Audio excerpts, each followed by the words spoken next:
Hello, hello, welcome to cEDH Budget Brews. I'm Tim, and tonight, continuing our series of beginner cEDH Meta Busters, we're covering Dawnwaker Thrasios. But before we get started, please check out our Discord and our Patreon. Links are in descriptions below. And if you like our content, please hit that like, share, subscribe. It really helps out a lot. And I am back with my co-host Brandon. How you doing, boss? I'm doing well. How are you? I'm good. You ready to learn about some Sans Black mid-range? Yes, sir. Alrighty. Dawnwaker Thrasios is a Sans Black mid-range deck piloted by Thrasios Triton Hero and Bruce Tarl Boris Herder. This deck was originally created and is curated by Comedian MTG. Really good brewer, makes a really good list. This is just simply my variant. I actually think we're only like 2 cards off. This was the version that I played for the MLC. I just recently updated it. I really liked it a lot, and I felt that it's really well positioned right now. A little bit of a sleeper because it doesn't get a lot of hype. Not a lot of folks are talking about it right now. Everybody's talking about Grixis Go Burr. So I kind of wanted to feature it. It does, use a lot of the same cards you'll see in other decks, but we're talking about cEDH, so that's bound to happen. So before we get started, let's talk about our commanders. So Bruce Tarl is a 3/3 human ally for a white, a red, and 2 colorless. Has a triggered ability of whenever Bruce Tarl enters the battlefield or attacks, target creature you control gains double strike and lifelink. Not super relevant, but the fact that it's a 4-drop is, because this deck comes from the evolution branch of cEDH, which is kind of like a whole grouping of decks that tend to kind of be built around Eldritch Evolution and Neoform. And then the second commander is Thrasios Triton Hero, which is a Merfolk Wizard 1/3 for a green and a blue. And then has an activated ability of pay 4, scry 1, then reveal the top card of your library. If it's a land, you put it in a play tap. If it's not a land, you draw it. So the idea is that you can use Thrasios as your grind engine and an infinite mana outlet to draw your deck. It can also be used as card advantage and ramp. And then Bruce can help you contest the board. Also pressure life totals against Adnos players. And you can get Bruce out pretty quick. I can pretty consistently get it out turn 2. So therefore, I'm punching by turn 3. Being in blue and red, you get access to a lot of free interaction. So the main combo that you're going to do with this deck is going to be one of 2. You're either going to leverage a meal with Dockside to make infinite treasures, and then pump those treasures into Thrasios. Or you're going to use Devoted Druid with a card down in the enchantments called Swift Reconfiguration. What Swift Reconfiguration will do is you can flash it in on the Devoted Druid, and now it turns it into a vehicle, but it maintains all of its abilities until you crew it. Then it becomes a creature, and then it has summoning sickness. So basically what this does is this allows you to tap the Devoted Druid with haste to make a green and then put a -1/-1 counter on it to untap it. And since it's not a creature, until you crew it, those -1/-1 counters will not negatively affect the Devoted Druid, thus allowing you to make infinite green. And then the third combo line is Kinnan plus Basalt Monolith, which Kinnan in and of itself allows you to make additional mana, because whenever you tap a non-land permanent for mana, it produces an additional 1 of one type that permanent could produce. So your Basalt Monolith makes 4 colorless. It costs 3 to untap it, thus netting you infinite colorless with Kinnan. But even if you're not comboing that turn, it makes your Mox, like your Chrome Mox, tap for 2, Lotus Petal makes 2, Crypt makes 3, so on and so forth. All your dorks up here now make a bunch of extra mana. So it helps you leverage all of that into Thrasios to gain card advantage. Then You also get access to like Seaborn Muse as a evolution target and a Neoform target off of Bruce, which allows you to untap all of your permanents at every untap step. Thus, again, furthering allowing you to kind of grind your opponents with advantage. Another one with Devoted Druid is you have Vizier Remedies, which negates the -1/-1 counter being put on the Devoted Druid. But the downside is that it doesn't work with haste. So you have to play the Druid, you have to wait a turn, or you have to play like a big finale or something to get it out, right? And the reason why this deck has its name is because of Zirda the Dawnwaker. Zirda the Dawnwaker is really nice because it does a couple of things. It acts as a redundant Kinnan with Basalt Monolith. It acts as a cost reducer for Thrasios. So now it only costs 2. And then also is a cost reducer with Emil. So Emil's ability costs 3. So if you have Zirda in play, now you only need to make 2 treasures. You only need to net 2 treasures to make infinite mana with Dockside instead of 4.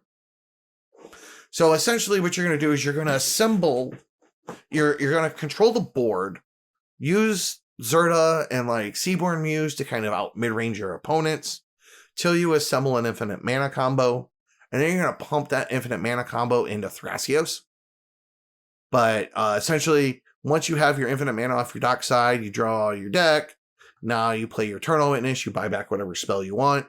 Then you blink the Eternal Witness after you've cast the spell that you want to recast, blinking the Eternal Witness and then buying it back, and now you can infinitely cast whatever spell you want out of your deck. You get Ranger Captain of Eos for protection. You've got Phyrexian Metamorph to kind of act as a colorless copier. So it gives you like basically another rock, essentially, to kind of, or another creature, depending on what you need. So like you can play it. It could be another copy of Dockside. It could be another Spellseeker, Gilded Drake, whatever. And then you can flicker it with Emil to reset it, which is kind of nice. So let's talk about like, so how do we actually kill everybody? So once we made our infinite mana, we've drawn our deck. Now remember that Eternal Witness? So we have kind of like 2 main hard outlets. One is we can just make an infinite mana, draw our deck, play all of our creatures, and then cast a big ass finale. Finale will give them +X/+X and haste. And we can kill everybody that way. And since we're running 20 creatures plus Bruce and Thrasios gets 22. If we play Karn will allow us to turn a non-creature artifact into an artifact creature. So that will give us access to another 3 artifacts. So that gives our total creature count to like 26, 25. And then also we can kill everybody with Lightning Bolt by flickering Eternal Witness over and over and over and over and over again and just kill everybody that way.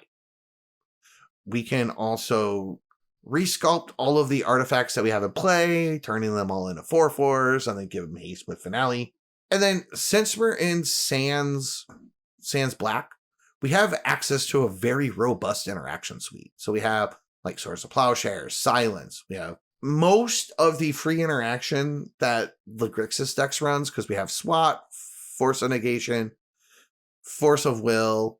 We get Mindbreak Trap, Fierce Guardianship. We get SWAT, obviously. Then we get stuff like Dispel, Mana Drain. Like those things are very relevant in the current meta. And then kind of finally, we just have really nice card advantage outside of Thrasios because we get to run, Rhystic Study, Mystic Remora, Sylvan Library. We have a redundant cost reducer in the form of Training Grounds, which will make Emil activations cheaper and our Thrasios activations cheaper. So the main premise of this deck is you just kind of bury everybody in a card advantage and value, and then close out the game once you've kind of run everybody else out of gas and you've kept going.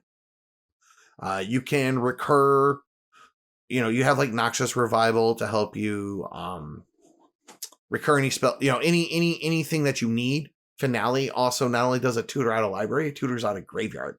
So that is something to kind of remember. as well. And then since most of your combos are creature based, you can run like Worldly Tutor, Eldamri's Call, stuff like that.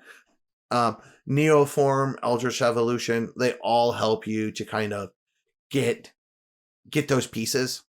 And then kind of the last one is Wargate. Wargate's a little clunky, and just because it costs Bant and then X, but it gets you any permanent.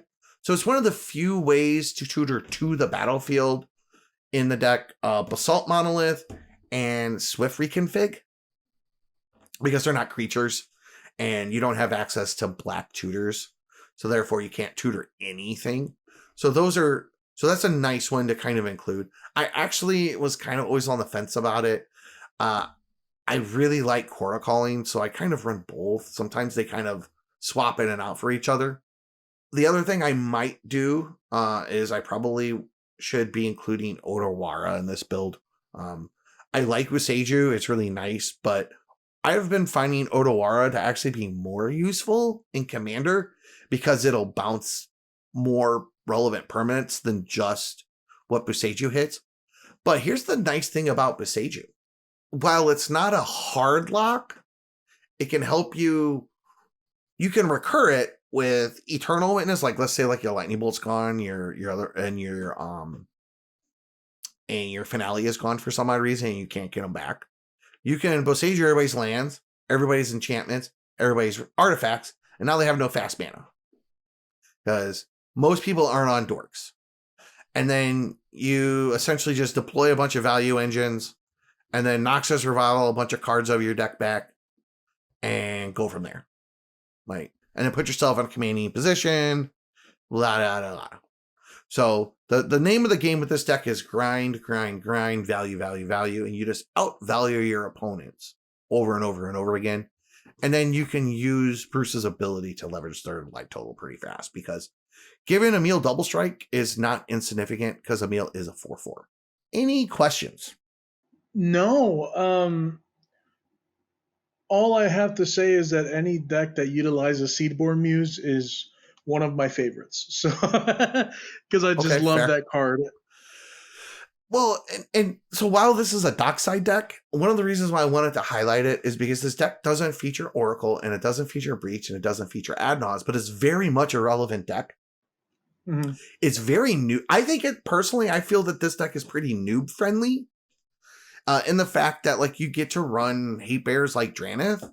You could play Aven Mind Sensor if you wanted as well, to kind of give you like some static on the board hate, like with Karn. Like Karn's a good static on board hate piece. Mm-hmm. And then you just have a nice interaction suite.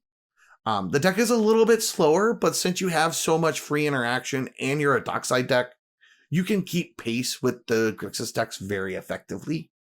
And then since its game plan is to kind of be a little more mid-rangey, it's a little more forgiving on, like, as far as like the floor is concerned of the deck. Now, being able to gain skill, you will be rewarded for it, because being the mid-range player, you're gonna be interacting a lot, and you need to know when and where to interact, and what's going to kill you now, what's going to kill you later, what can you answer now, what can you answer later. Mm-hmm. But I think it has the tools to do it. And I don't see a lot of talk about this deck right now. It used to get a lot of hype back in the day, but it's still really effective.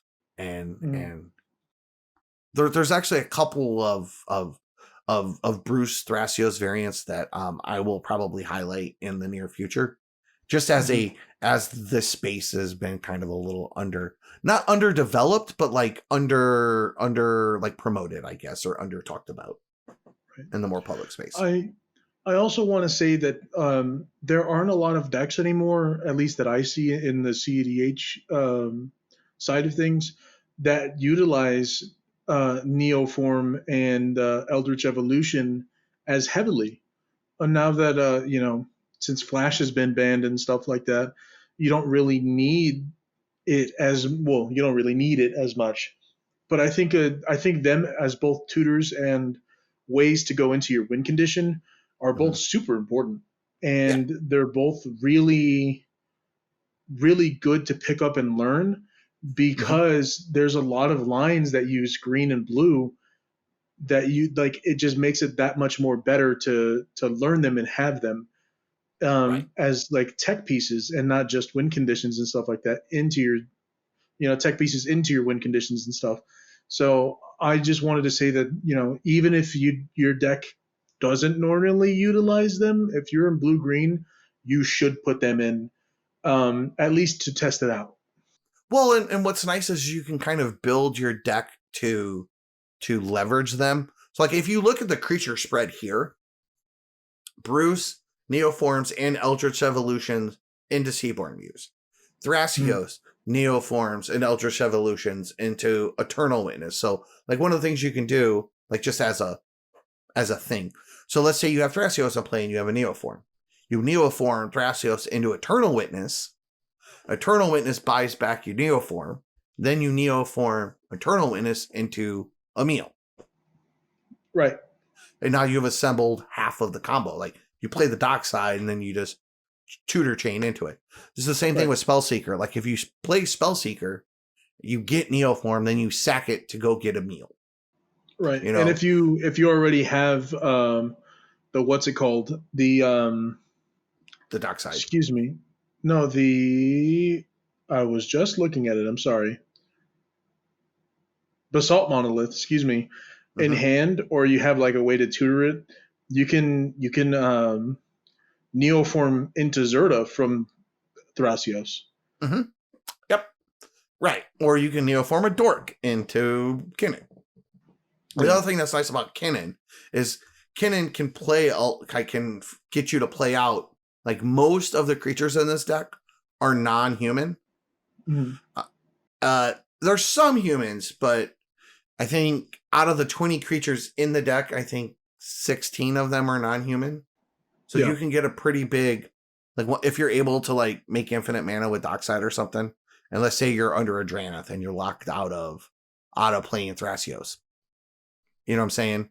Then you can kind of use Kinnan as a way to flip all those creatures into play and go from there. You know what I mean? Right. So, like, at that point, then you flip into your Gilded Drake, steal the Drannith, now you play your Thrasios and you win. Like, well, you can't do it with that, you bounce it with something else, but, like, you get the idea. Or maybe you copy, then you play a Metamorph and you copy it or something. There's just a lot of lines that I think that's also part of like the skill ceiling is there's a lot of lines in a lot of decks that have blue-green in it that can utilize Eldritch Evolution and Neoform, and people just don't even think about it. Like there was I can't remember which deck it was, but I was talking to one of the guys in the Discord one time, and I was like, well, why don't you just use this? Because then you can use Neoform into this from this creature, which is your commander. And he was like, I never even thought about that. And I was like, most people don't. Right. That's why Neoform's good. Yeah. Well, that's actually why. So there's a whole group of cEDH decks that are evolution based. So there's Bruce Thrasios Evolution. There's Kenrith Evolution. There's a couple other, like there's like a Thrasios and Vial Smasher Evolution build. Like, so there's like a whole like grouping of decks that kind of worked around. This is kind of a couple years back, the Evolution Project. And this was one of the decks that came out of that. So, all right. Well, I think we've about covered all the basics. So again, thank you for joining me. And everybody have a good night. Bye. Bye.